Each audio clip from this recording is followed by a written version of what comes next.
Between the years of 1850 and 1864, well over 30 million people died in a brutal, devastating civil war in China.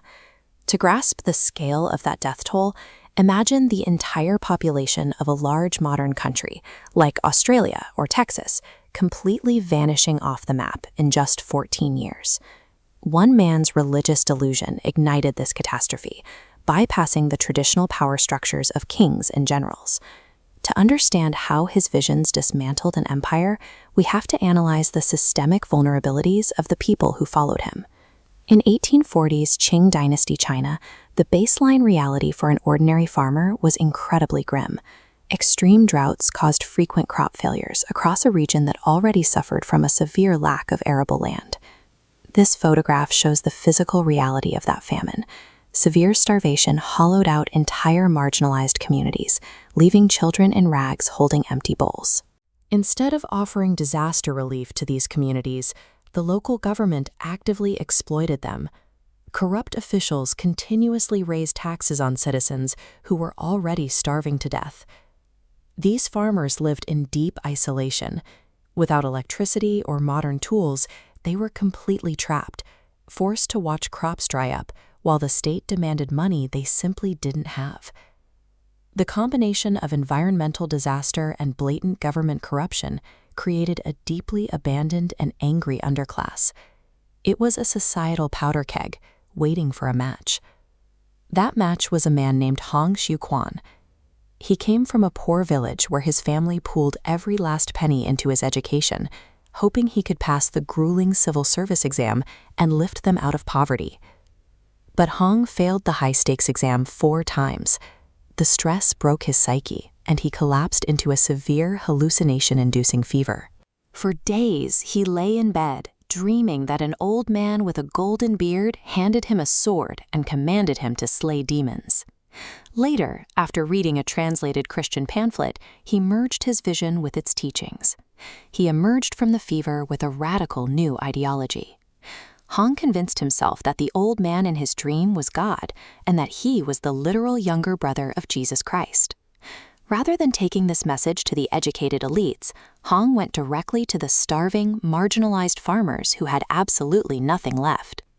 A starving population with nothing left to lose saw Hong's vision of a heavenly kingdom, promising equal land and food, as a practical survival strategy.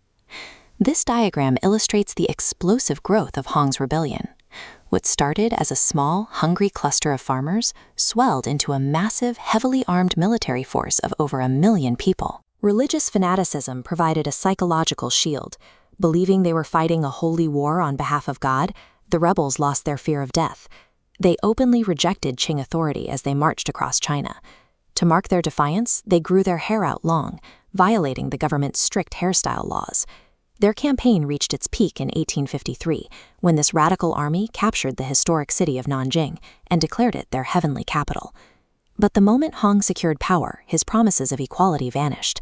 He locked himself inside a palace, hoarded massive wealth, and, consumed by paranoia, began murdering his own top generals. The promised agrarian utopia rapidly mutated into a brutal, paranoid dictatorship, setting the stage for total destruction across the empire. The conflict quickly devolved into a scorched earth total war. Neither the Qing government nor the Taiping rebels showed any mercy to the populations caught in the middle. Armies besieged entire cities to starve out their opponents. When the fighting escalated, they systematically destroyed civilian infrastructure and intentionally burned millions of acres of farmland. This flowchart tracks the true mechanics behind the war's staggering death toll.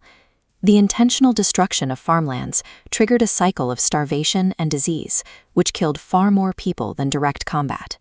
A war originally launched by farmers to secure food and land resulted in the total loss of the very resources they needed to survive.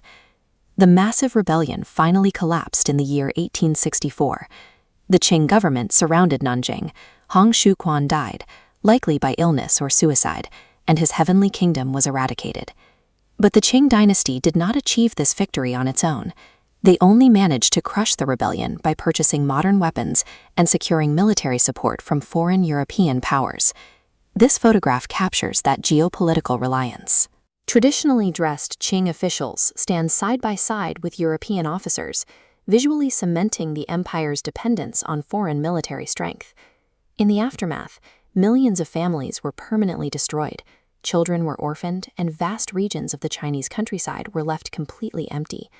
Extreme poverty and food insecurity provide the conditions for mass radicalization when coupled with a government that abandons its people.